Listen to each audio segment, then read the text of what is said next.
Picture this, a packed amphitheater in ancient Athens, the air thick with anticipation. On stage, an actor dons a ridiculous mask, his voice booming as he delivers lines dripping with sarcasm. The crowd erupts in laughter, but this isn't just any joke. It's a direct jab at the most powerful politician in the city, a man who'd silence dissent with a snap of his fingers. Yet here, under the guise of comedy, the truth is laid bare, and the audience roars with recognition. This was the power of ancient comedy, not just to entertain, but to dismantle tyranny, one laugh at a time. Long before social media or protest marches, humor was the ultimate weapon against injustice. Playwrights like Aristophanes didn't just write plays, they waged war with wit, crafting stories so sharp they could cut through the lies of corrupt leaders. Imagine the courage it took to stand on that stage, knowing your words might land you in exile, or worse. But these artists didn't back down. They used exaggeration, parody, and sheer audacity to expose hypocrisy, turning the theater into a battleground where the people could finally see their rulers for who they really were. And the craziest part, it worked. These comedies didn't just mock the powerful, they held them accountable, proving that laughter could be as revolutionary as any sword. Today, we think of comedy as light-hearted fun, but its roots run much deeper. From Athens to Rome, playwrights like Plautus spun tales of clever slaves outsmarting their masters, or greedy politicians getting their comeuppance, stories that gave hope to the oppressed and kept the powerful on their toes. These weren't just jokes, they were acts of defiance, a way to speak truth when speaking truth could get you killed. So why does this matter now? Because the same tools those ancient artists used, satire, irony, the sheer absurdity of pointing out the obvious, are still our best weapons against injustice today. The names and faces may have changed, but the fight hasn't. And as we unravel the secrets of how comedy shaped history, you'll never look at a punchline the same way again. Aristophanes didn't just push boundaries, he demolished them with a grin. Take Lysistrata, for example. On the surface, it's a raunchy farce about women refusing intimacy to stop a war. But dig deeper, and you'll find a scathing indictment of Athens' endless military campaigns, fueled by egos rather than necessity. The genius, by wrapping his critique in outrageous comedy, Aristophanes made it palatable. Audiences laughed at the absurdity, but they also walked away questioning why their leaders kept dragging them into bloody conflicts. This was satire's secret weapon. It could smuggle radical ideas into the public square under the cloak of entertainment. And it wasn't just about war. In the clouds, Aristophanes mocked Socrates, painting him as a bumbling philosopher who taught young men to argue their way out of debts. The play exaggerated Socrates' ideas to the point of caricature, but beneath the buffoonery lay a real fear that intellectual elites were corrupting tradition. The joke cut so deep, some historians believe it fueled the distrust that later led to Socrates' trial. That's the double edge of satire. It can disarm tyrants, but it can also turn public opinion into a weapon. What made these plays so dangerous wasn't just their content, but their reach. Athenian theater wasn't some niche art form, it was a civic event, subsidized by the state and attended by thousands.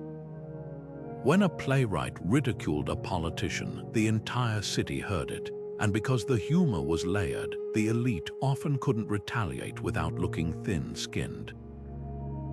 Imagine a modern leader trying to sue a late-night comedian for a joke. The backlash would be swift. Ancient Athens had the same dynamic. Censorship risked making the powerful seem afraid of laughter, the one force they couldn't control. Yet satire's power came with risks. Aristophanes walked a tightrope. His plays were bold enough to stir debate, but just ambiguous enough to dodge punishment. Other writers weren't so lucky. In Syracuse, the playwright Formicius was exiled for mocking the tyrant Dionysius. The lesson: humor could topple reputations, but it couldn't always shield the jester. That tension between speaking truth and surviving it is what made ancient comedy so electrifying. It wasn't just art, it was a high-stakes game where the stakes were nothing less than freedom itself. And here's the twist: these plays didn't just challenge authority, they shaped it. When the knights mocked Cleon, Athens' most feared demagogue, the satire was so effective it dented his popularity. For a fleeting moment, laughter became the great equalizer, proving that even the mightiest could be humbled by a well-timed punchline. That's why tyrants feared satire more than armies. You can imprison a dissident, but how do you jail an idea that's already been laughed into the public's memory? Athenian democracy gave comedy its teeth, but also its leash. The same system that allowed playwrights to skewer politicians also kept them in check, creating a paradox where free speech flourished, yet consequences loomed. Take the city Dionysia festival, where the state funded performances that mocked the state. It was like a pressure valve, letting citizens blow off steam without toppling the system. For a few days each year, the unthinkable became routine. Generals were parodied, policies ridiculed, and gods portrayed as buffoons. But this wasn't chaos, it was calculated. By channeling dissent into ritualized humor, Athens neutralized rebellion while pretending to embrace it. The playwrights knew the rules of the game. They'd exaggerate a leader's flaws just enough to make the crowd roar, but never so blatantly that the target could retaliate without looking petty. In The Wasps, Aristophanes lampooned the Athenian courts as a circus of greedy old men, yet framed it as harmless absurdity. The jurors in the audience laughed at themselves, not realizing they were also laughing at their own corruption. That's the magic trick of political satire. It makes the audience complicit in its critique. But the line between hero and heretic was razor thin. Socrates learned this the hard way. Unlike the comic poets, he didn't cloak his ideas in laughter, and his refusal to play the game made him vulnerable. When Aristophanes mocked him in the clouds, it wasn't just a joke. It shaped public perception, painting philosophy as dangerous nonsense. Years later, that caricature haunted Socrates at his trial. The jury didn't see a thinker, they saw the clown from the play. Comedy could destroy reputations as easily as it could challenge power. What's fascinating is how Athens' leaders tolerated this. Cleon, the demagogue skewered in the Knights, allegedly tried to prosecute Aristophanes, but the backlash made him seem tyrannical. The moment you punish a jester, you admit the joke hit home. So the powerful gritted their teeth, knowing that suppressing satire would only prove its truth. This delicate dance reveals comedy's true power. It forces hypocrisy into the light, then dares the hypocrites to object. Yet the safety net had limits. Playwrights avoided direct calls to action, focusing on absurdity rather than revolution. When Lysistrata imagined women ending war through a sex strike, no one actually expected Athenian wives to revolt. The fantasy was the point. It let audiences envision change without requiring them to act. That's why tyrants elsewhere banned such plays outright. In Syracuse, Dionysius the Elder confiscated scripts and exiled dissident poets. He understood something Athens pretended to ignore. Laughter unsettles hierarchies, and unsettled hierarchies crumble. So was ancient comedy radical. Yes and no, it exposed injustice but rarely proposed solutions. It mocked kings yet upheld festivals funded by those kings. This duality makes it timeless. Today's late-night hosts and meme creators walk the same tightrope, poking power without toppling it. because the system that enables their satire also depends on their restraint. The genius of Athenian comedy wasn't just its bravery, but its cunning. It proved that sometimes the most revolutionary act isn't shouting the truth, but getting the crowd to laugh at it. Aristophanes didn't just poke fun at Cleon, he turned him into a punchline that echoed across Athens. In the Knights, he cast the demagogue as a grotesque, bumbling slave named Paphlagonian, a character so transparently corrupt that audiences couldn't unsee the resemblance. Every exaggerated mannerism, every greedy scheme was a mirror held up to Cleon's real-life abuses. The genius, Aristophanes didn't need to name him outright. The satire was sharper because it let the crowd connect the dots themselves, transforming laughter into a collective act of defiance. Cleon wasn't just any target. He was a political heavyweight, a man who'd risen to power by stoking fear and silencing critics. Earlier playwrights had tiptoed around him, but Aristophanes went for the jugular. In one scene, Paphlagonian boasts about swindling the public treasury, a direct jab at Cleon's notorious graft. In another, he's outsmarted by a lowly sausage seller, a nobody who triumphs through sheer wit. The message was clear: even the mightiest tyrant could be humbled by the people he underestimated. The risk was real. Cleon had sued Aristophanes before for slander, a warning shot to other dissenters. But the Knights doubled down, staging its critique during the city Dionysia, Athens' most prestigious festival. Imagine the audacity. A playwright using state-sponsored platforms to mock the state's most feared leader. And it worked. The play won first prize, not just for its humor, but for its bravery. Audiences left the theater seeing Cleon differently, not as an untouchable strongman, but as a figure of ridicule. That shift in perception was more dangerous than any protest. Yet Aristophanes' victory wasn't just about one man. It exposed a flaw in authoritarian rule. Power relies on illusion. Leaders like Cleon demanded reverence, but satire shattered that facade. Once people laughed at him, they couldn't unsee his flaws. Historians speculate the play even dented Cleon's influence, proving that comedy could do what speeches couldn't: make oppression look absurd. But here's the twist: Aristophanes didn't stop there. Years later, after Cleon's death, he revived the caricature in The Wasps, ensuring the demagogue's legacy was forever tied to buffoonery. It was a masterclass in lasting dissent.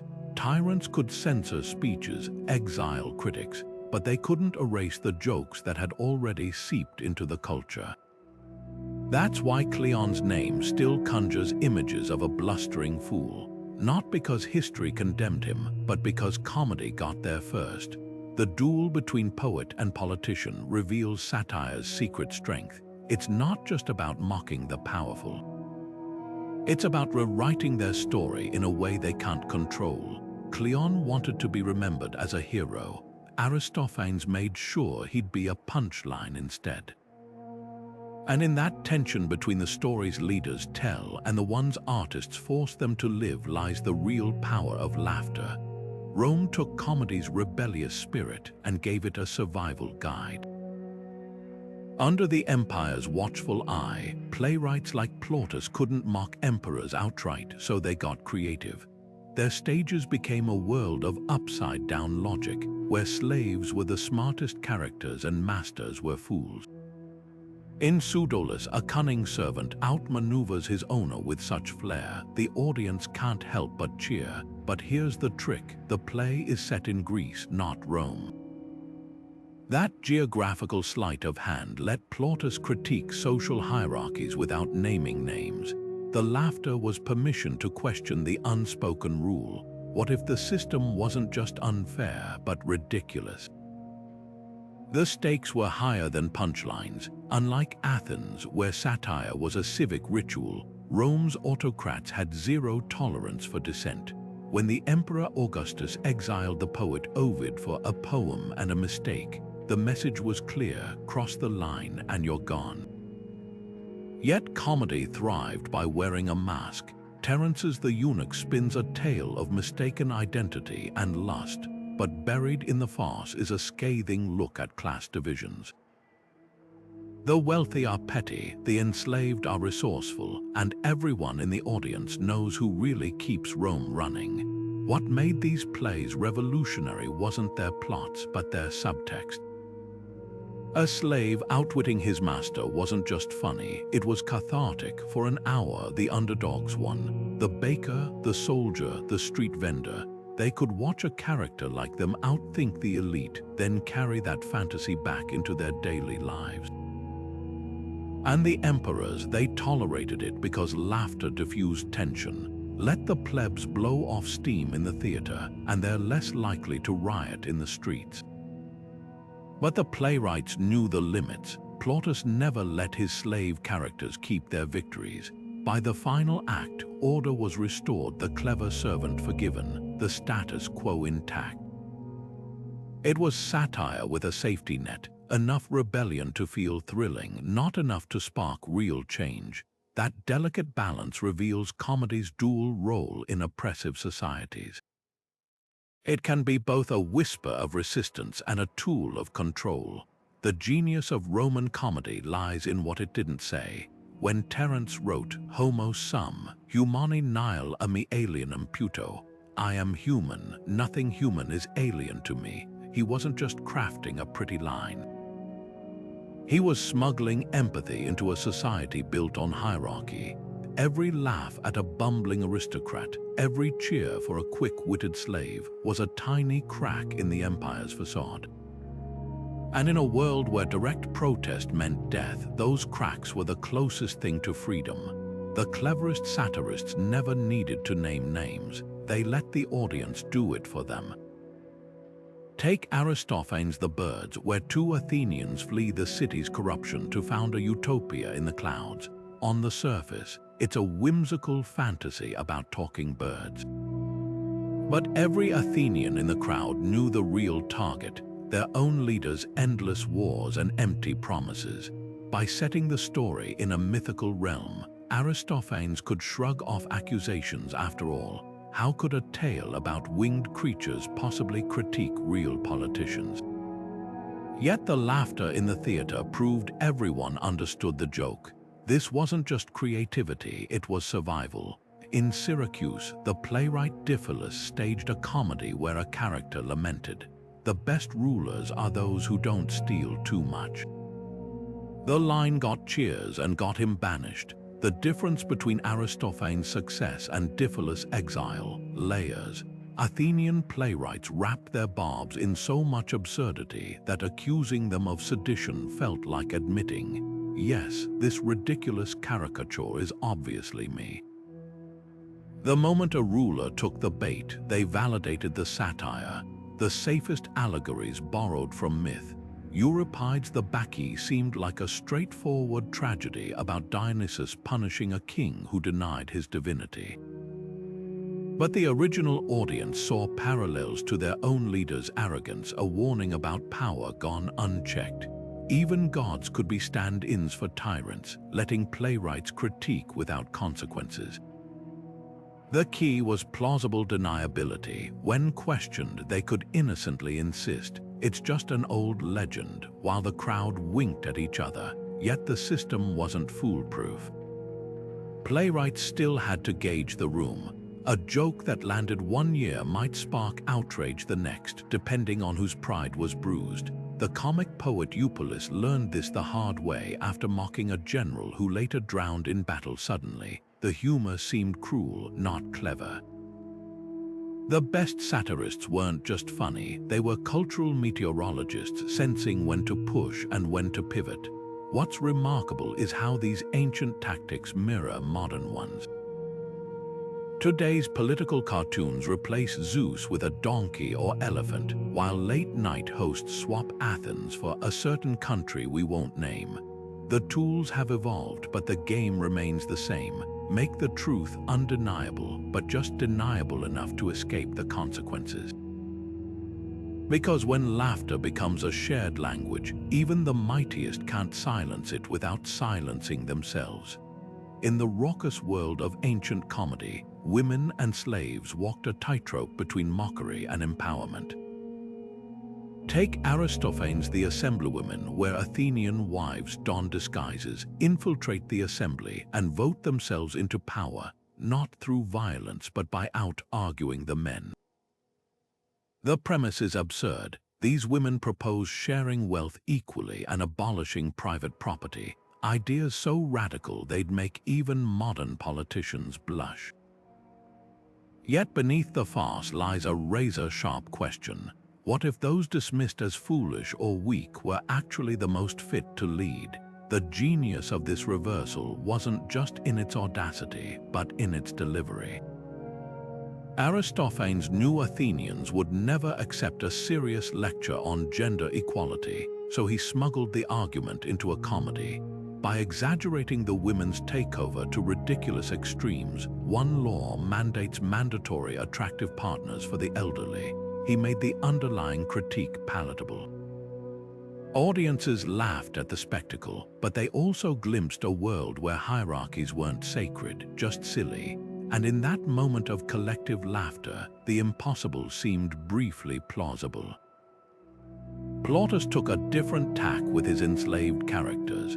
In Pseudolus, the titular slave isn't just clever, he's the smartest person on stage, running circles around his master with schemes so elaborate they'd shame a con artist. The joke's on the owner, but the deeper subversion is in the applause. Roman crowds, many of whom relied on enslaved labor in their own homes, found themselves rooting for the underdog. For the length of a play, the social order turned upside down, and the audience willingly played along. Yet these portrayals were double-edged. Comedy often reinforced stereotypes even as it challenged them. Female characters in Menander's plays might be shrewd, but they were also scheming gold diggers. Enslaved characters like Pseudolus triumphed, but only within the confines of farce. Real-life slaves couldn't wink their way to freedom. The tension between mockery and subversion reveals comedy's paradoxical power. It could spotlight inequality while still profiting from it. What makes these ancient plays radical isn't that they solved societal ills, but that they made them visible. When The Assemblywomen ends with men grudgingly accepting female rule, it's not a blueprint for revolution, it's a mirror held up to Athenian hypocrisy. The laughter it provoked wasn't just at the idea of women governing, but at the realization of how flimsy the arguments against it really were. Similarly, Plautus' enslaved heroes didn't abolish slavery, but they exposed its absurdity by showing how brilliance had nothing to do with status. This duality between reinforcing and dismantling prejudice is why comedy was so dangerous. A philosopher could debate ethics for hours and change no minds. But let an audience laugh at a master outsmarted by his slave, and suddenly the foundations of privilege feel less solid. The real punchline: these ancient playwrights understood something we're still grappling with today. Sometimes the quickest way to the truth isn't through reason, but through the disarming power of a well-told joke. Phrynichus learned the hard way that even in Athens, the so-called cradle of free speech, laughter had limits. His crime, staging a comedy called The Capture of Miletus, which dared to dramatize a recent military defeat, a raw wound for the city. The audience wept instead of laughed, and the Athenian assembly didn't just fine him, they banned the play outright. The official charge was reminding citizens of their misfortunes. But the real offense was breaking an unspoken rule. Comedy could mock, but it couldn't traumatize. The moment satire hit too close to home, the same society that glorified free expression showed its teeth. This wasn't an isolated incident. In Syracuse, the playwright Antiphon faced execution after his jokes enraged the tyrant Dionysius. Even Aristophanes, the master of dodging consequences, had close calls. Cleon dragged him to court over the Babylonians, accusing him of slandering Athens in front of foreign dignitaries. The case was dismissed, but the message was clear: cross the wrong line and the system would bite back. The invisible boundaries shifted like sand, leaving playwrights to guess where the edge lay. One day, mocking a politician's greed was fair game. The next, it could land you in exile. Yet here's the paradox: the very fact that these trials happened proves how vital satire was. Tyrants didn't silence clowns because they were harmless. They silenced them because the laughter mattered. When Phrynichus was punished, it wasn't just about one play, it was about controlling memory. Defeat was supposed to be forgotten, not turned into a punchline, but by trying to erase the joke, the authorities only cemented its power. The banned play became legendary, a ghost haunting Athenian culture. Suppression backfired, turning satire into forbidden fruit that everyone craved. The real test of a society's tolerance wasn't whether it allowed criticism, but how it reacted when that criticism stung. Rome's emperors, for all their brutality, occasionally played along. Augustus allegedly pardoned a poet who mocked him, joking, "Let's not give the man free publicity." But his successor Tiberius had no such patience. He executed a writer for lampooning his greed. The difference between survival and martyrdom often came down to a dictator's mood. What's astonishing is how playwrights kept pushing anyway. They coded their critiques in myth, set stories in fictional kingdoms, or aimed their barbs at dead politicians, anything to stay one step ahead of retaliation. The risks were real, but so was the reward, a chance to shape history. Because when a comedian's voice was silenced, the silence itself became part of the story. Every exile, every fine, every burned script was a receipt proving that humor had struck a nerve. And in the end, the jokes outlasted the tyrants. We remember Phrynichus not for his punishment, but for the truth he dared to stage, and that's the ultimate punchline. Imagine a festival where laughter wasn't just permitted, it was state-sponsored. The Great Dionysia in Athens wasn't merely a theater competition. It was a carefully orchestrated release valve for societal tension. For days, the city paused as citizens packed the hillside amphitheater, their eyes fixed on actors skewering generals, politicians, and even the gods. This wasn't underground satire, it was democracy in action, with the government footing the bill for its own roasting. The sheer audacity of it still stuns, a system so confident in its ideals that it bankrolled its own critique. What made these festivals revolutionary was their timing. The Dionysia coincided with the assembly's spring meetings, when Athens made crucial decisions about war, taxes, and alliances. As politicians debated in the agora, playwrights dismantled their rhetoric just uphill, turning lofty speeches into punchlines. In one corner of the city, leaders vowed to crush Sparta. In another, Aristophanes' characters mocked war as a racket for arms dealers. The contrast wasn't accidental. It forced citizens to hold both versions of reality in their minds at once. The rituals surrounding the performances added layers of meaning. Before the plays began, generals poured libations to Dionysus, war orphans paraded in armor, and tribute from subject states was displayed. These ceremonies framed the comedy as both celebration and reckoning. When an actor later lampooned the very empire those tributes sustained, the hypocrisy became impossible to ignore. The festival's structure turned satire into civic duty, granting audiences permission to laugh at truths they'd never voice in the assembly. Yet this sanctioned dissent had limits. Playwrights could mock individuals but rarely attacked the democratic system itself. The festival committee, appointed by the state, selected which plays got staged, meaning the most biting critiques often came from insiders, not outsiders. It was dissent by committee, rebellion with permission slips. This delicate balance reveals Athens' genius. By channeling frustration into ritualized humor, they prevented it from boiling over into revolt. The people left the theater feeling heard, even if nothing materially changed. Other Greek cities copied the model but tweaked the recipe. In Syracuse, the tyrant Gelon hosted his own Dionysia, but the winning plays invariably flattered his regime.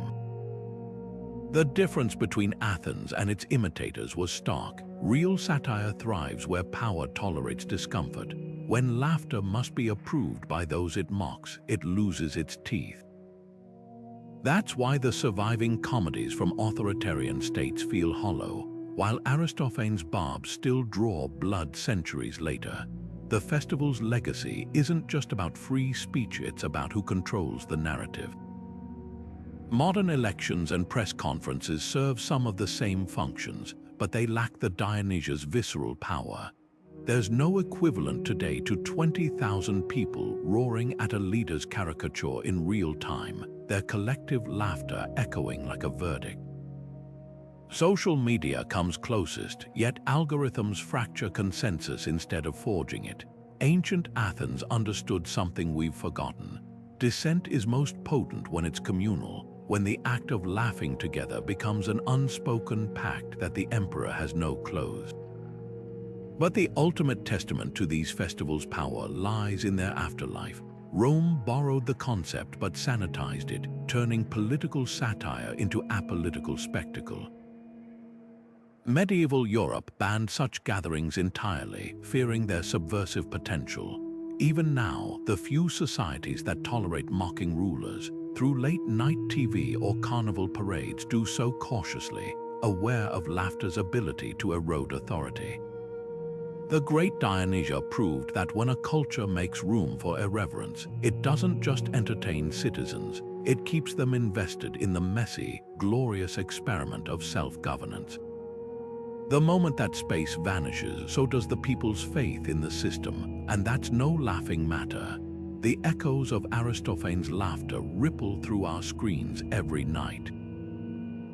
When a Saturday Night Live cast member dons a wig to parody a world leader, or a political cartoon reduces a corrupt official to a squawking chicken, they're wielding the same weapons Athenian playwrights perfected.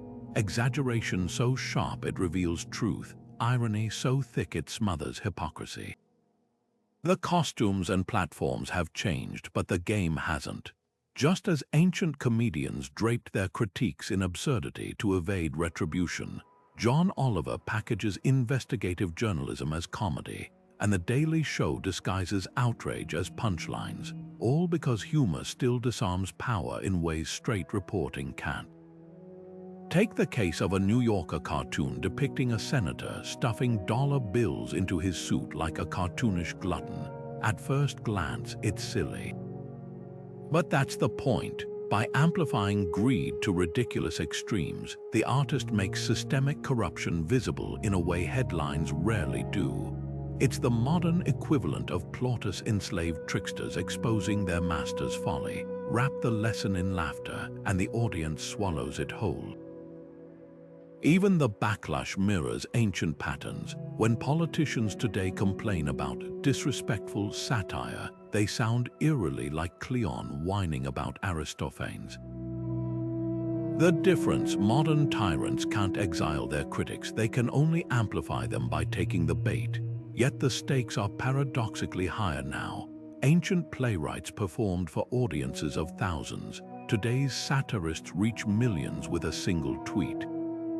When a meme comparing a dictator to a toddler goes viral, it doesn't just mock, it unites a global audience in shared recognition. That's why authoritarian regimes still crack down on comedians first. Russia's arrests of parody artists, Turkey's prosecutions of cartoonists, they're following the same playbook Dionysius used in Syracuse, because nothing terrifies autocrats more than the sound of their people laughing at them. But here's where modern satire falters. Ancient comedians had an advantage. Their critiques were communal events with crowds roaring together in real time. Today's fragmented media landscape dilutes that power. A viral skit might be seen by millions, but each viewer laughs alone in their living room, the collective catharsis of an Athenian amphitheater replaced by algorithmically siloed outrage. The challenge for contemporary satirists isn't just evading censorship, it's reassembling that shared experience, making laughter feel like a movement again. The most subversive lesson from antiquity: satire works best when it's not preaching to the choir. Aristophanes didn't perform for fellow dissidents, he played to the very citizens who'd elected the leaders he mocked. Modern equivalents like Veep or the thick of it succeed because they lure in audiences with farce, then ambush them with uncomfortable truths about how power really operates. The genius lies in the ambush. You came for the jokes about bumbling bureaucrats. You left realizing you'd been laughing at your own complacency. What ancient playwrights understood, and what we risk forgetting, is that satire isn't just about mocking the powerful. It's about reminding the powerless that they're not alone. Every time an audience collectively groans at a politician's hypocrisy, or cheers when a late-night host nails a perfect punchline, they're participating in the same ritual that once made Athenian tyrants flinch. The masks and stages have evolved, but the human need to laugh at injustice hasn't. And as long as that need exists, the jesters will keep fighting one joke at a time. Aristophanes' The Frogs opens with a premise so absurd it could only be comedy. The god Dionysus, disguised as Hercules, journeys to the underworld to bring Euripides back from the dead because Athens' current playwrights are, in his words, unbearably bad. But what starts as a divine talent hunt quickly morphs into something far more subversive. The underworld becomes a battleground for Athens' soul, where the ghosts of Aeschylus and Euripides duke it out in a poetic showdown, their verses serving as weapons. The real punchline: this wasn't just theater gossip, it was a coded manifesto about art's power to shape a nation at war. Athens in 405 BC was a shadow of its former glory. The Peloponnesian War had dragged on for decades, resources were dwindling, and morale had cratered. Into this crisis waddles the Frogs, its chorus of croaking amphibians masking a blistering takedown of cultural decay. Euripides, the modernist, represents everything Aristophanes loathes: clever wordplay over moral clarity, complex characters over heroic ideals. Aeschylus, the old master, stands for the good old days when art uplifted rather than just entertained. Their debate isn't about aesthetics, it's about survival. Can a society wasting itself in endless war afford art that doesn't inspire courage? The genius lies in how Aristophanes smuggles his agenda into the farce.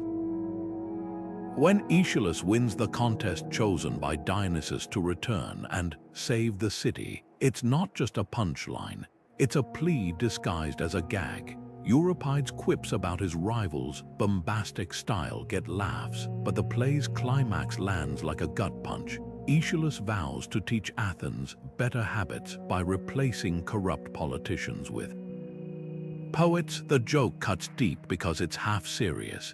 In a world where demagogues like Cleon rose by stoking fear, maybe what Athens needed wasn't another general, but a storyteller who could remind them who they used to be. Even the gods aren't spared. Dionysus, the patron of theater, is portrayed as a fickle, bumbling tourist more concerned with his wardrobe than his mission.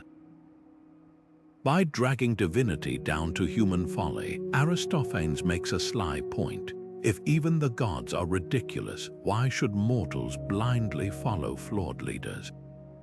The play's daring lies in its timing. Staged mere months before Athens' final naval defeat at Aegospotami, The Frogs was less a comedy than an intervention, using laughter as a last-ditch effort to shock the city out of its stupor. What makes The Frogs timeless isn't just its wit, but its nerve.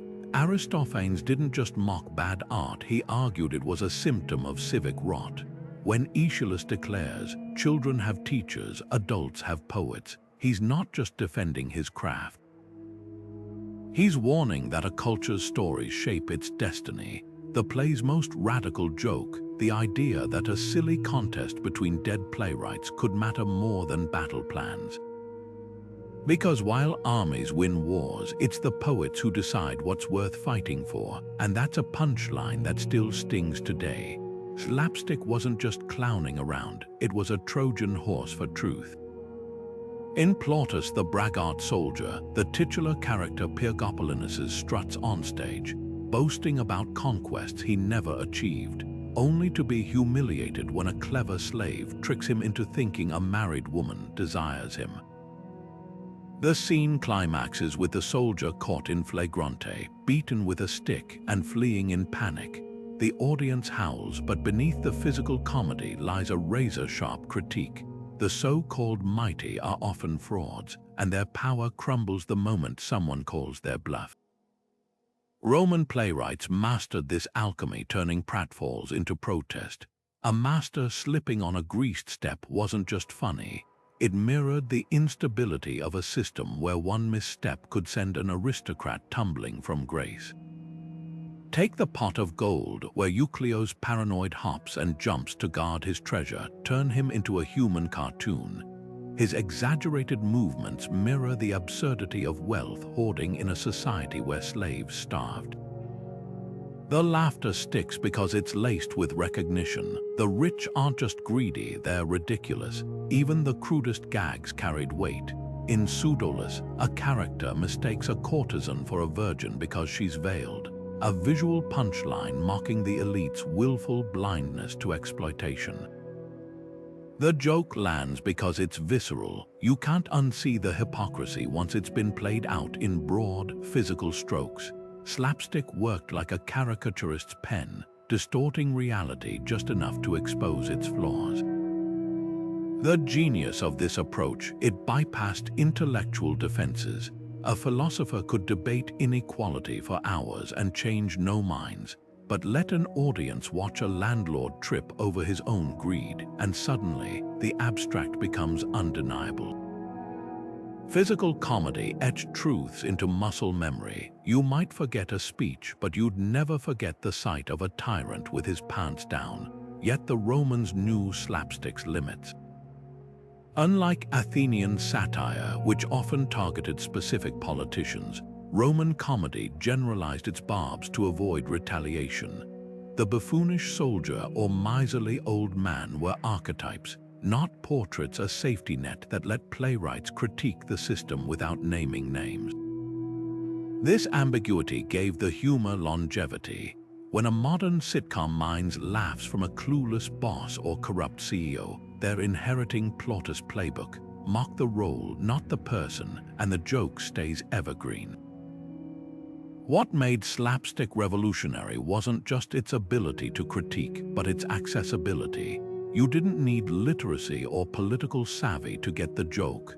A slave could laugh as loudly as a senator. In a society where most couldn't vote, physical comedy became a rare equalizer. The theater was one of the few places where a servant's chuckle carried as much weight as his master's. And in that shared laughter, if only for an hour, the hierarchy felt less like destiny and more like a bit that could be rewritten. The echoes of this tradition ripple through today's viral skits and protest art. When activists use oversized puppets to caricature politicians at rallies, or when The Simpsons reduces corporate greed to Mr. Burns' comically feeble frame, they're wielding the same weapon, humor so broad it's bulletproof.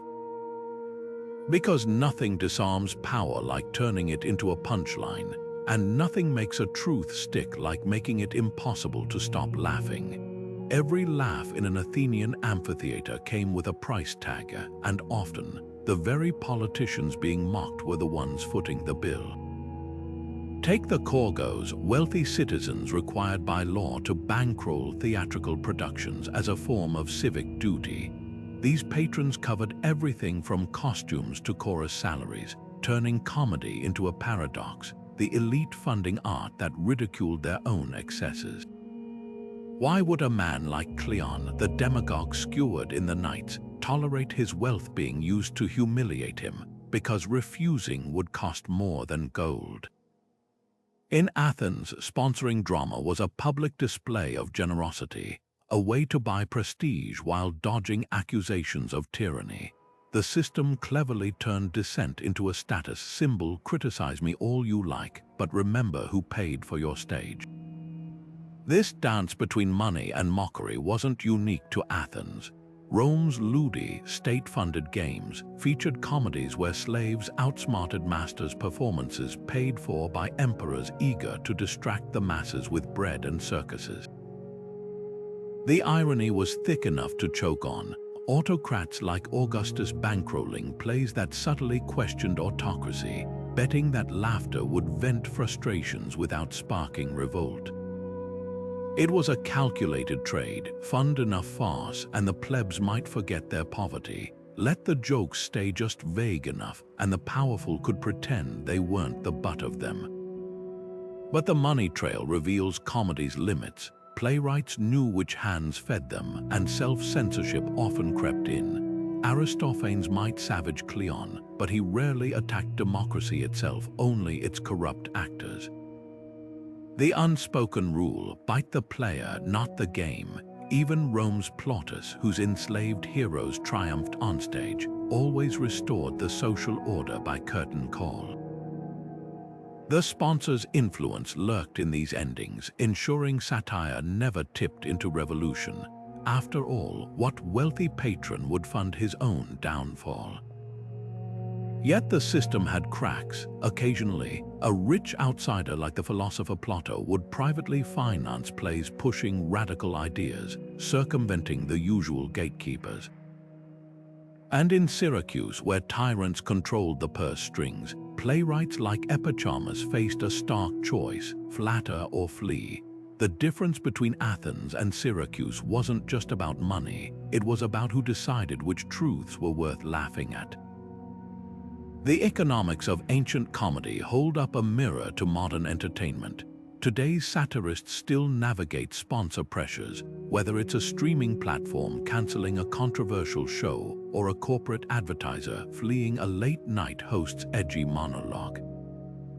The through line is unnerving. Laughter may be free, but the right to provoke it never is. What changes is who holds the purse strings and how much truth they're willing to pay for. The moment a comedian hesitates before a punchline, history whispers in their ear. Ancient playwrights didn't just dodge censorship, they danced with it, calibrating every joke to land close enough to the edge without tumbling over. Consider Menander, Athens' master of new comedy, who replaced Aristophanes' razor-sharp political barbs with domestic farces about mistaken identities and love triangles. On the surface, it seemed like satire had lost its teeth, but look closer. Those apolitical plots flourished under Macedonian rule, when direct mockery of leaders meant exile or worse.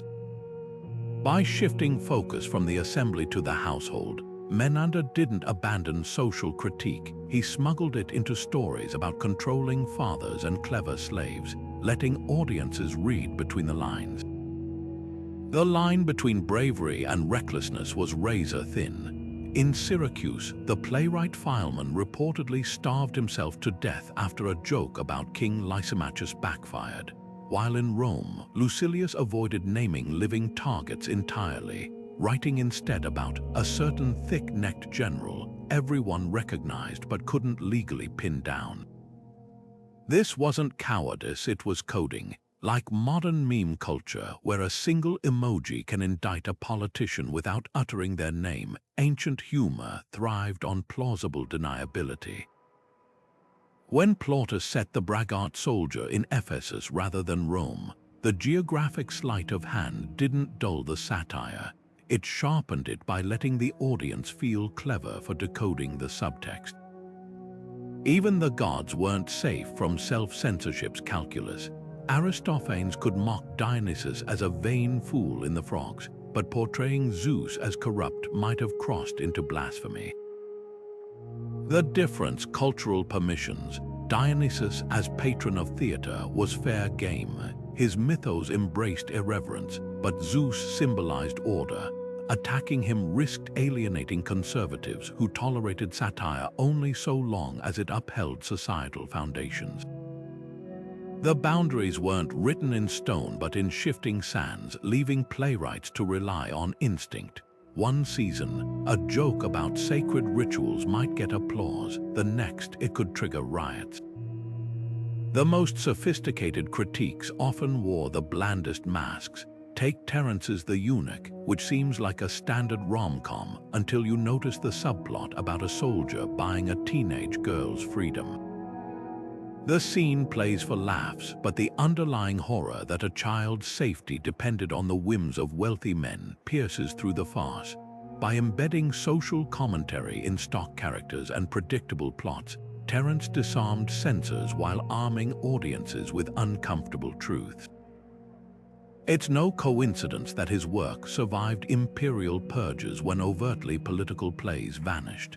Yet self-censorship's greatest irony was how it bred creativity. Restrictions forced playwrights to invent new forms of subversion, allegory, double entendre, even silence. In The Suppliant Women, Euripides has a herald declare, "Free speech exists in theory," a line that lands differently when performed under wartime censorship.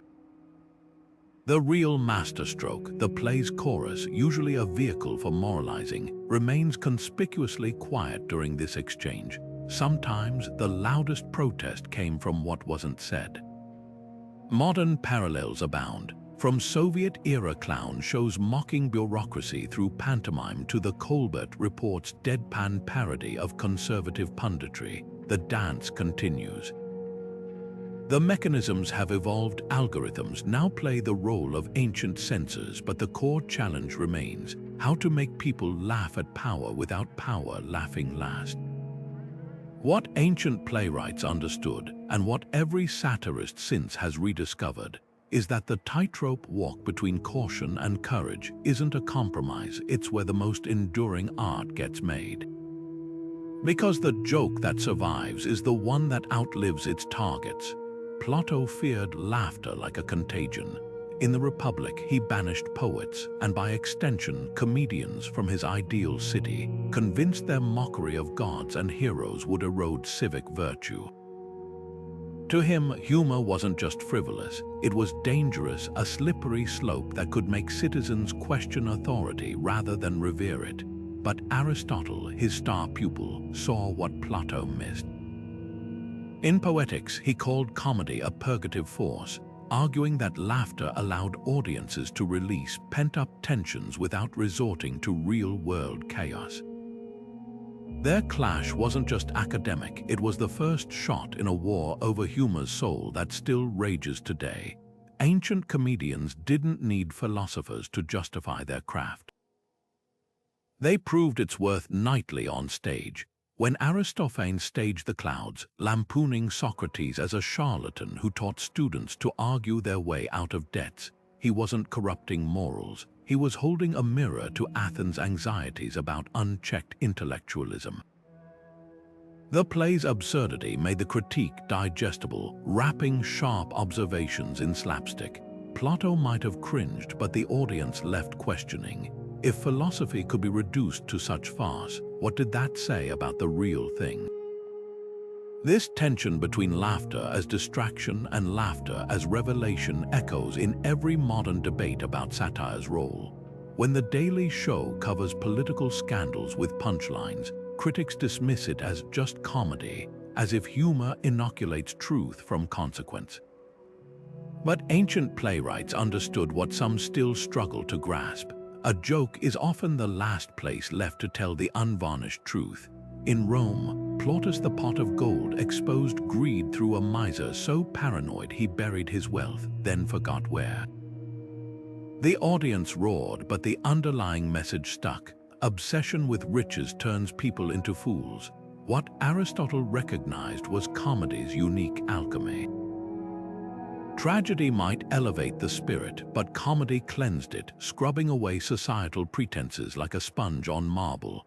Take Menander's The Grouch, where a recluse's hatred of humanity melts when he falls into a well and neighbors rush to help. The plot is simple, but the catharsis is profound. Laughter becomes the glue that repairs broken bonds. This wasn't moral decay, it was moral repair disguised as entertainment. Yet Plato's distrust wasn't entirely baseless. Comedy does unsettle hierarchies. When a slave outwits his master in Pseudolus, or when Lysistrata's women end war by withholding sex, these fantasies chip at the foundations of power. The threat isn't that people will literally mimic the plot, it's that they'll start questioning why such reversals remain fantasy. That's why tyrants from Dionysius to modern autocrats target satirists first. They know laughter dissolves fear, and fear is their currency. The irony, Plato himself became comedy's unwitting punchline. Years after his death, the playwright Alexis wrote the philosopher's legacy, mocking his elitism. The message was clear: you can banish poets from your city, but you can't banish their influence, because humor, when wielded with purpose, isn't just art, it's the immune system of democracy, exposing rot while there's still time to heal. And that's no laughing matter.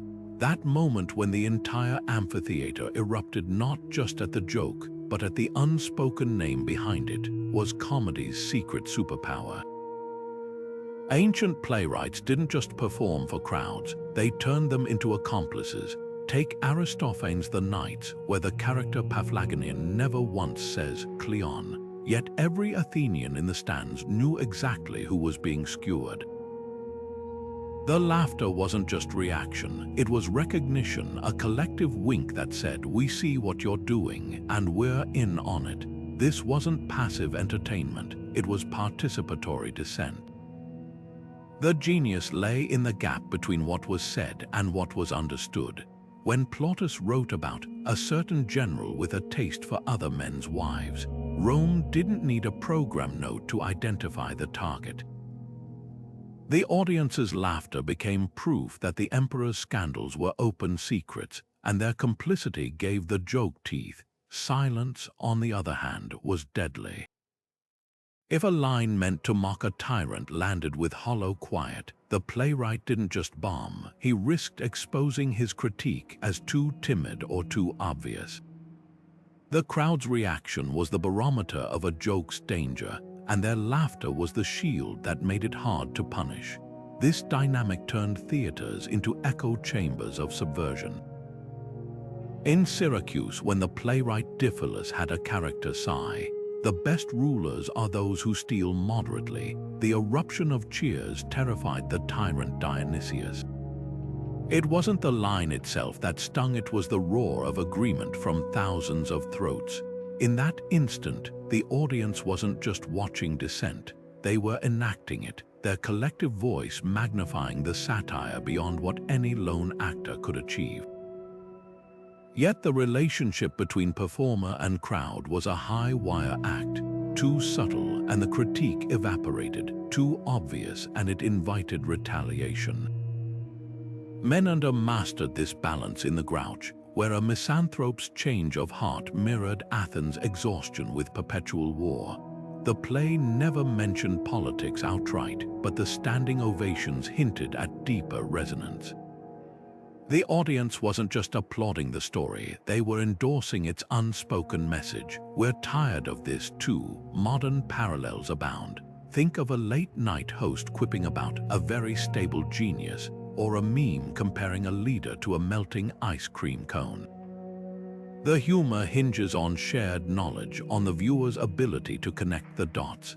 Like ancient crowds, we become co-conspirators, our retweets and shares amplifying the satire until it's too widespread to suppress. The difference: ancient audiences had to laugh in unison, their collective voice a tangible force in real time. Today's digital chorus is fragmented, but the principle remains. Laughter isn't just reaction, it's rebellion by consensus. The most dangerous truth ancient comedy revealed was this: tyranny depends on pretense, but laughter shatters the illusion. When an entire amphitheater guffaws at a buffoonish leader, they're not just mocking him, they're refusing to fear him. And in that refusal lies satire's ultimate power. It turns spectators into stakeholders, their chuckles the sound of walls cracking. Ancient Egypt's scribes wielded papyrus like a weapon, their ink laced with lethal wit. One surviving fragment features a donkey berating a cat for laziness, a seemingly innocent fable until you realize the cat was a stand-in for corrupt priests. The donkey's sarcastic quips about sacred naps and divine snacks weren't just animal antics, they were a thinly veiled attack on temple elites growing fat off the people's offerings. This was satire in hieroglyphic code, proving that millennia before memes, civilizations were already using humor to punch up. Travel east to ancient India, and you'll find the M letter 1E5 BCCH a K a letter 1 E6DIK a the little clay cart, a Sanskrit play where a courtesan outsmarts the king's evil brother-in-law. The villain's buffoonish greed, hoarding gold while dressed in ridiculous finery, mirrored real-life corruption in the Gupta Empire. But here's the twist. The playwright Lysistrata set the story in a fictional kingdom, giving audiences deniability while letting them relish the comeuppance. Sound familiar? It's the same trick Roman comedians used, swapping Rome for Ephesus to dodge retaliation. China's Zhuozhu operas took it further, masking dissent in allegory. During the Yuan dynasty, when Mongol rulers banned direct criticism, performers staged stories about greedy foxes stealing from the henhouse or a drunken tiger stumbling into a pit. The metaphors were transparent. Everyone knew the tiger represented the occupying government, but officials couldn't ban folktales without looking paranoid. Like Athens' Dionysia, these shows became sanctioned spaces for dissent, where laughter was the only language oppression couldn't silence. Africa's griot traditions turned satire into survival. West African storytellers like Molly's Jelliw sang praise songs for rulers but laced them with backhanded compliments. A lyric might celebrate a king's generosity, while noting his taxes left villagers starving. The ruler couldn't protest without admitting the insult was true. This delicate dance, mocking power while technically flattering it, proved that humor didn't need stages or scripts to be revolutionary. Sometimes a sly smile and a well-placed pause spoke volumes. What unites these global traditions isn't just their courage, but their cunning. Whether carved on Egyptian tombs or performed in Mayan courts, ancient satire thrived on shared knowingness. The moment an audience recognized the real target behind the allegory, they became co-conspirators. And that's why tyrants from Delhi to Tenochtitlan feared laughter more than armies. You can crush a rebellion, but how do you arrest an idea that's already escaped into 1,000 grinning mouths?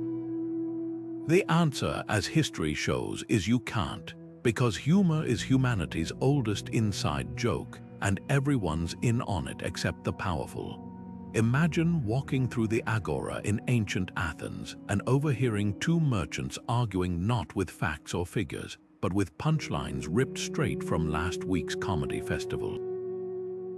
That's how satire spread in the ancient world, not confined to the stage, but woven into the fabric of daily conversation. When Aristophanes mocked Cleon as a leather-bellowing demagogue in the night, the insult stuck like glue. Soon, every time the politician passed in the street, someone would mimic the exaggerated voice of his stage counterpart. The theater's jokes had legs, and they walked straight into the public square. This wasn't just banter, it was cultural coding. Catchphrases from plays became linguistic shorthand for dissent. In Rome, when Plautus' character Pseudolus bragged about turning lies into truth, the phrase was co-opted by plebeians to describe corrupt officials. No need for long-winded accusations, just drop the line in the marketplace and everyone knew exactly who you meant. Comedy had created the ancient equivalent of a hashtag, compact, repeatable, and loaded with subtext. Even slaves could wield these verbal barbs safely, knowing the elite would dismiss them as just quoting a play. The most potent satire blurred the line between character and reality. After the clouds caricatured Socrates as a sophist who made the weaker argument stronger, the philosopher claimed the portrayal haunted his trial years later. Jurors who'd never heard him speak still pictured the bumbling buffoon from the stage. Comedy didn't just reflect public opinion, it scripted it. Like a meme that reduces a modern politician to a single unflattering expression, these theatrical caricatures became mental shortcuts, overriding nuance with indelible images. But the real power lay in comedy's portability. Unlike scrolls or speeches, which required literacy or formal gatherings, jokes traveled light. A farmer could reenact a scene from Lysistrata at a harvest festival. A soldier could hum a satirical song around a campfire. By the time authorities realized an idea had spread, it was too late. The crowd had already made it theirs.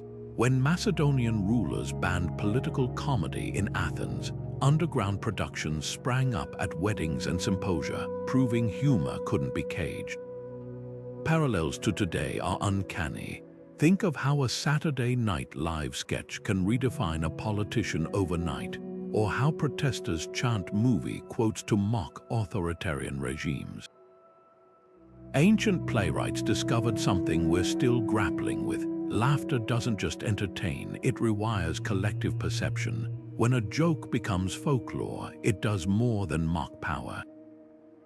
It reminds everyone that power is just a role, and roles can always be recast. The laughter echoing through ancient theaters wasn't always liberating. Sometimes it shackled as much as it freed. While satire could topple tyrants, it could also reinforce the very prejudices it pretended to mock. Take Aristophanes' The Mockery of Socrates, where women plotting against Euripides are portrayed as shrill, wine-chugging conspirators. The joke lands on female characters reduced to caricatures, their grievances framed as hysterical rather than justified. For every Lysistrata that celebrated women's agency, there was a woman at the assembly that mocked their intelligence, proving comedy's double edge. It could amplify marginalized voices or drown them out with crowd-pleasing stereotypes. Ethnic humor was another blind spot. In the Acharnians, a Megarian farmer tries to sell his daughters as piglets to survive starvation. A gag that hinged on dehumanizing an entire city-state Athens was at war with. The audience roared, but the laughter came at a cost, reducing real suffering to punchlines. Roman comedies were no better. Plautus Ponulus features a Carthaginian merchant speaking in garbled Latin. His accent played for laughs while Rome's destruction of Carthage loomed in recent memory. These weren't just harmless jabs, they fueled the us versus them mentality that justified conquest and discrimination. Even slavery, a system comedy often critiqued, got tangled in its own contradictions. While plays like Pseudolus celebrated enslaved characters' wit, they also leaned on tropes of the happy slave, a figure whose resilience somehow made bondage seem less brutal. The applause for these characters rarely translated into real-world empathy. In fact, the more audiences laughed at the clever slave, the easier it became to ignore the chains. The darkest irony, some of these plays were funded by the very elites they pretended to skewer. A wealthy patron might bankroll a comedy mocking greedy politicians, only to cheer when the same play ridiculed foreigners or wives. The system tolerated dissent as long as it didn't threaten the foundations of privilege. Yet recognizing this complexity doesn't cancel satire's power, it deepens it.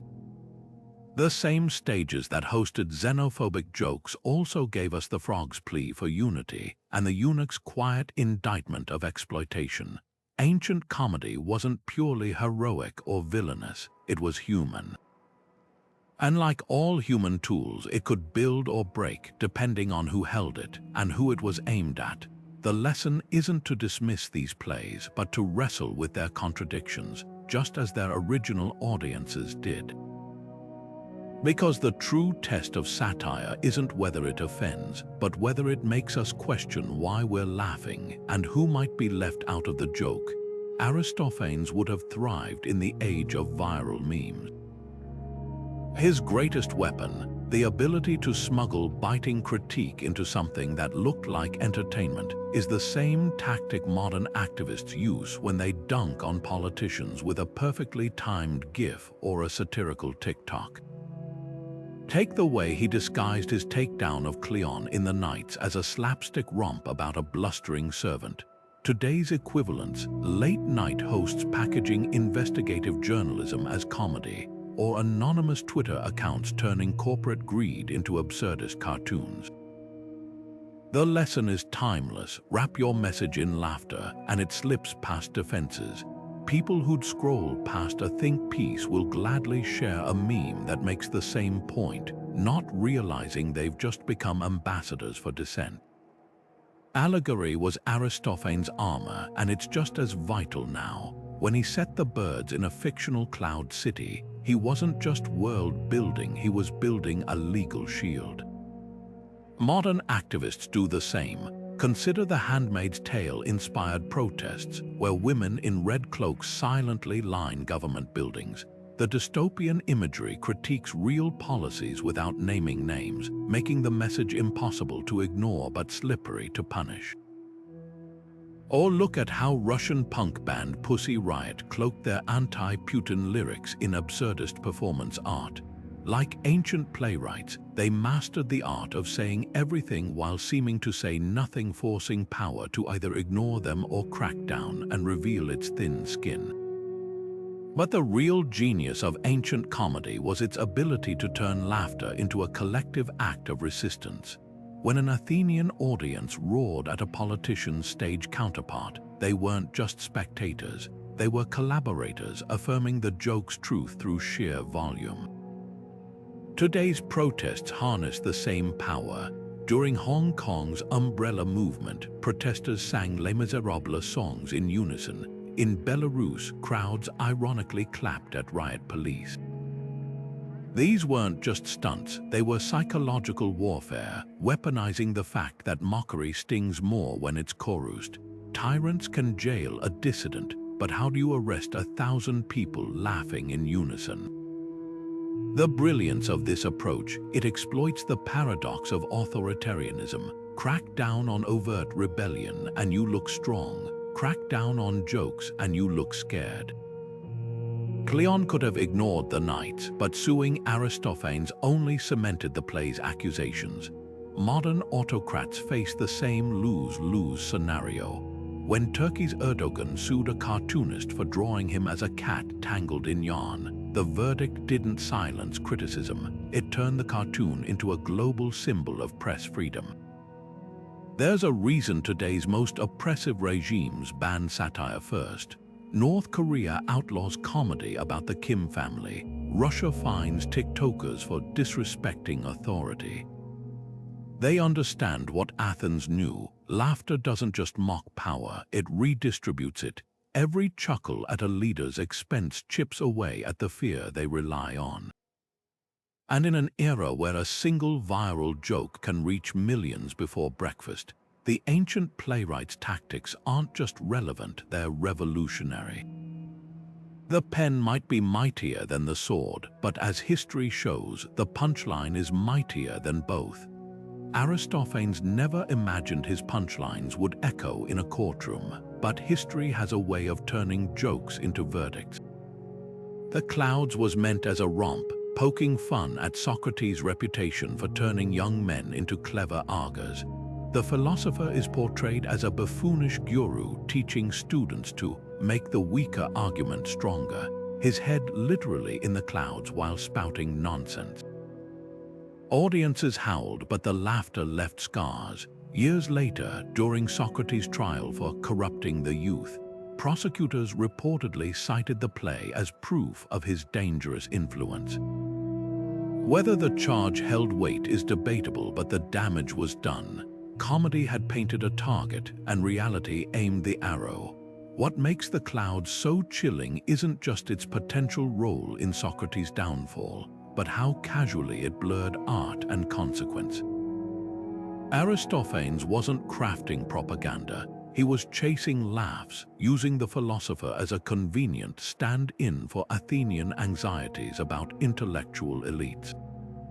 Yet the caricature stuck, warping public perception until the real Socrates couldn't escape his stage counterpart. It's a lesson every satirist learns eventually. Once you reduce a person to a punchline, nuance evaporates.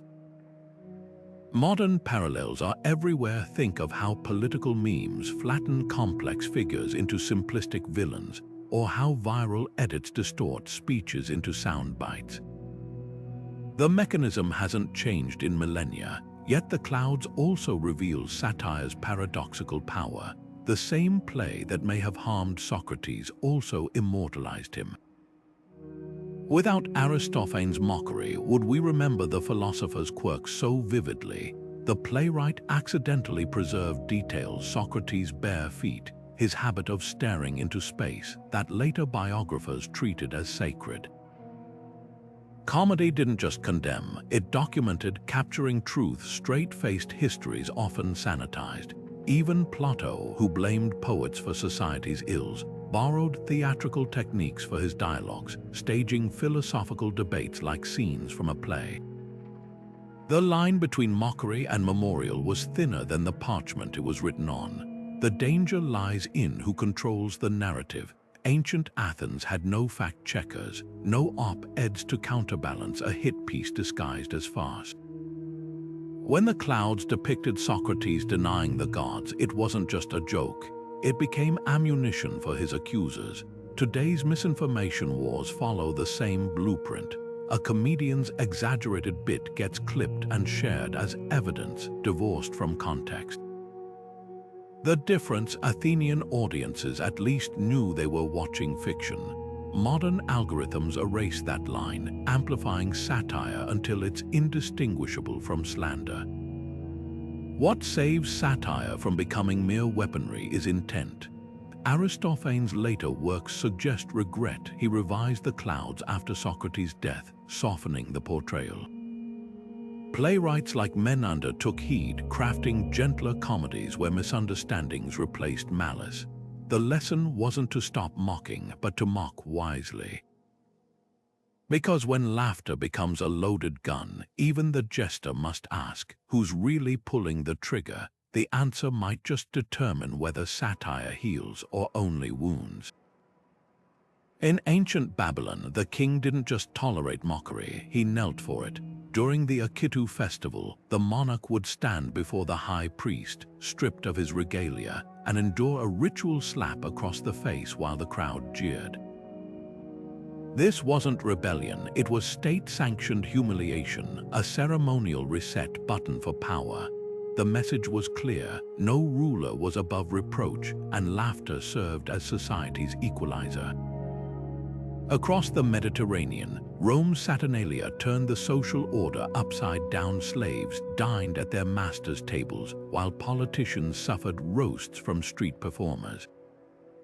These weren't spontaneous outbursts, but carefully choreographed releases of tension, where the mighty were reminded their authority was conditional on public consent. The genius of these rituals lay in their timing. Babylon's Akitu coincided with the spring equinox, symbolizing renewal, both of nature and the social contract. Rome's Saturnalia aligned with the winter solstice, when the year's darkest days demanded light-hearted relief. By anchoring satire to celestial events, these cultures baked dissent into the calendar itself, making criticism as inevitable as the changing seasons. Athens took it further, with the city Dionysia's comedies timed to overlap with political assemblies, creating a surreal duality where statesmen debated policy uphill while actors lampooned them downhill. The proximity wasn't accidental, it forced citizens to hold both versions of reality in their minds simultaneously. But ritualized mockery had rules. In Babylon, the king's humiliation lasted precisely as long as the ceremony dictated, no more, no less. Roman slaves could insult their masters during Saturnalia, but come sunrise, the old order resumed. These weren't revolutions, they were pressure valves designed to vent steam without dismantling the engine.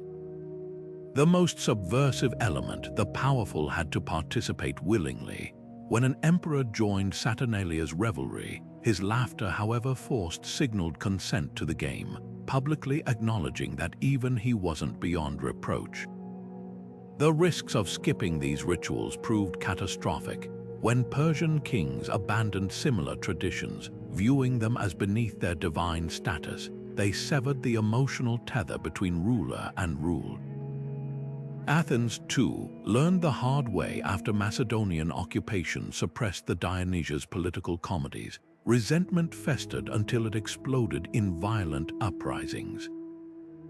These cultures stumbled upon a psychological truth modern leaders often forget. People will tolerate inequality more easily if they're occasionally permitted to laugh at it. What makes these ancient practices so startlingly modern is how they anticipated contemporary satire festivals. From Iceland's Day of the Wrathful Satirists to Italy's Carnival, parades featuring grotesque politician effigies, the tradition of ritualized ridicule endures. Even Twitter, with its viral hashtags dunking on world leaders, functions as a digital Saturnalia, a temporary space where hierarchies flatten through collective laughter. The difference: ancient societies understood these events weren't just entertainment, but civic maintenance. When laughter becomes mandatory, it ceases to be rebellion and transforms into renewal, a reminder that no throne is too high for a well-aimed joke to reach. Monks hunched over parchment by candlelight weren't thinking about rebellion, they were just doing their jobs. Yet with every stroke of their quills, these medieval scribes became unlikely accomplices in preserving ancient satire. While kings and bishops burned texts they deemed dangerous, these copyists meticulously reproduced comedies like Aristophanes' Lysistrata and Plautus' Pseudolus, oblivious that the very works they saved had once made tyrants sweat. It's one of history's great ironies. The institutions that sought to control knowledge became the accidental guardians of its most subversive strands. The survival of these plays wasn't just luck, it was camouflage. Many survived because they were misclassified. A 10th century monk might label Aristophanes the Frogs as moral allegory rather than political satire, filing it alongside religious texts where inquisitors wouldn't think to look. Others endured through sheer ubiquity. Roman schoolchildren memorized passages from Terence's comedies, turning them into classroom standards so commonplace they flew under censorship's radar.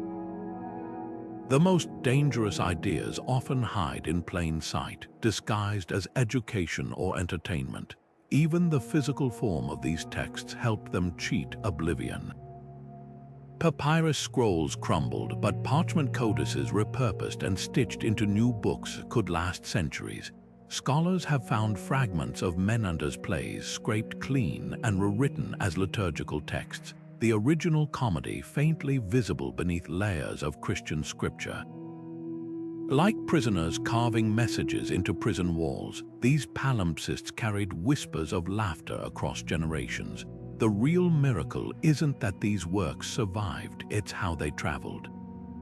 A Byzantine scholar fleeing Constantinople in the 15th century carried Aristophanes' manuscripts to Italy, where they inspired Renaissance humanists. Arab translators preserved Greek comedies in Baghdad before they filtered back to Europe via Moorish Spain. Each time political winds shifted, the texts found new protectors: Jewish scholars in Alexandria, Persian librarians in Shiraz, even Ottoman collectors who prized them as exotic curios. Censorship might win battles, but satire outmaneuvers borders. What's haunting is how many didn't make it. We know Phrynichus wrote scathing political comedies before the capture of Miletus got him exiled, but not a single complete play survives. The Sicilian playwright Epicharmus, whose farces influenced Roman comedy, exists only in fragments quoted by later authors. Their absence is a reminder: for every text that slipped through censorship's net, countless others vanished without a trace. The plays we have are survivors of a silent war, their very existence a testament to resilience. Yet the ones that endured did more than just outlast their oppressors, they outlaughed them. When Erasmus reprinted Terence's comedies in the 16th century, they became handbooks for humanists mocking church corruption. French revolutionaries staged the Knights to lampoon Louis Roman XVI, while Soviet dissidents circulated samizdat copies of Lysistrata as anti-war protests. Each generation rediscovered these ancient jokes and found them freshly sharp, proving that censorship's greatest failure is underestimating humor's half-life. The ink fades, the parchment yellows, but the punchline always finds its mark. From ancient amphitheaters to viral videos, the tools of satire have evolved, but the tightrope walk remains the same. Today's digital jesters navigate platforms ruled by opaque algorithms instead of temperamental emperors, yet their dilemma mirrors Aristophanes' own: how to make power squirm without getting disappeared. Take the case of a Chinese comedy sketch that went viral by portraying corrupt officials as rats stealing grain. The video survived censorship precisely because it never mentioned China, letting the metaphor do the heavy lifting. This digital age allegory is just Plautus' old trick reborn, setting stories in fictional worlds to dodge real-world consequences. The real shift isn't in strategy, but in scale. Where Athenian playwrights performed for thousands, a single TikTok satirist like Sarah Cooper, whose lip syncs of Trump speeches garnered millions, can reach more eyeballs in an hour than Aristophanes did in his lifetime. Yet this exponential reach comes with fragility. Ancient comedians only had to please one festival committee.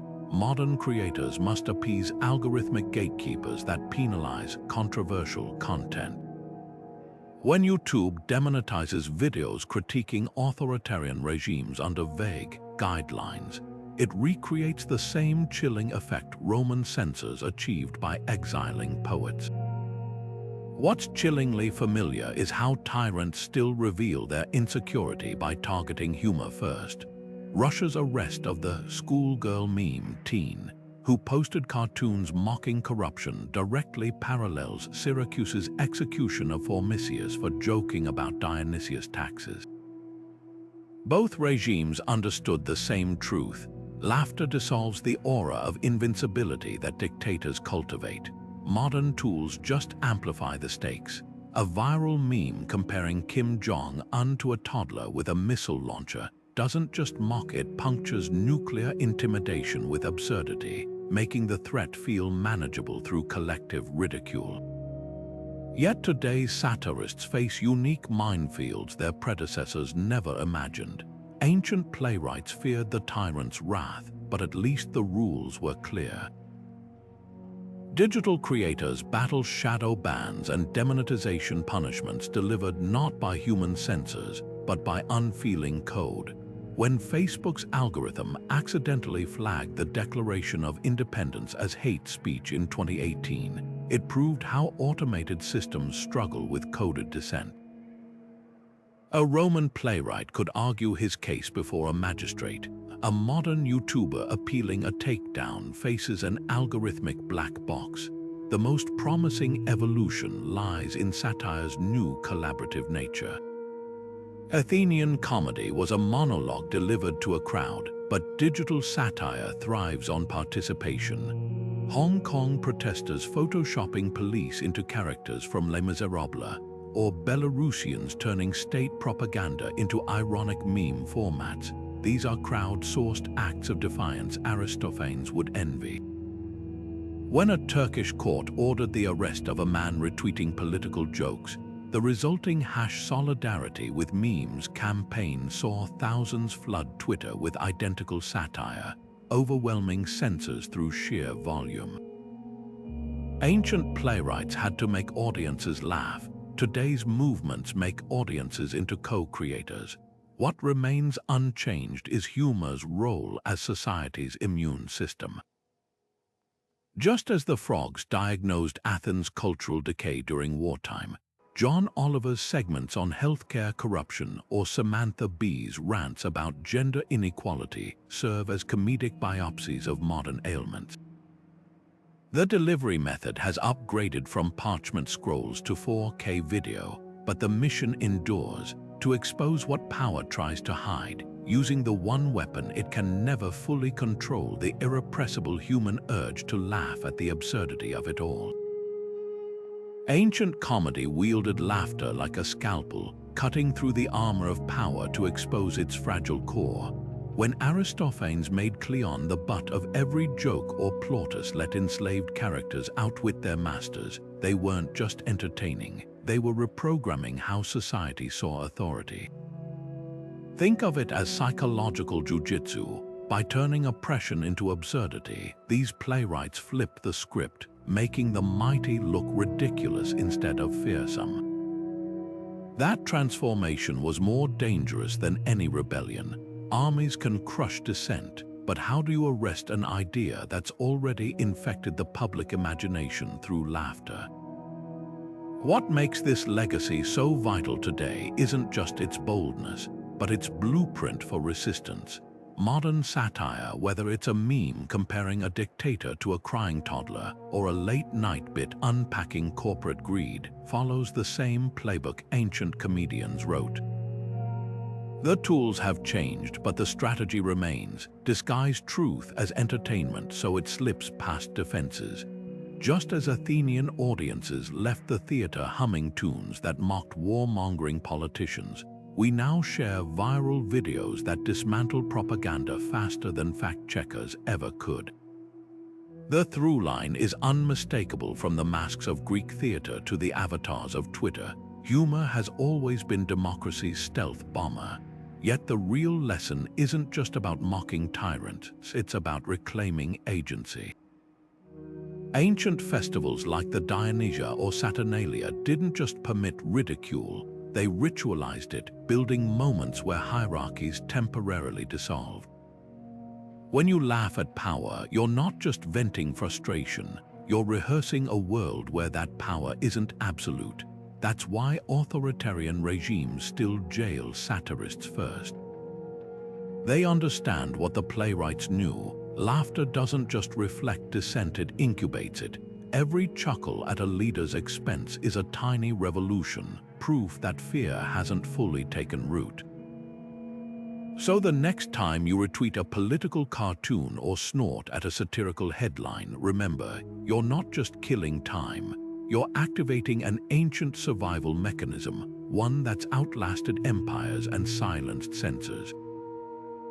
Those Athenian farmers howling at Cleon's stage counterpart, they're your spiritual ancestors. The Roman plebeians quoting Plautus' zingers about corrupt senators.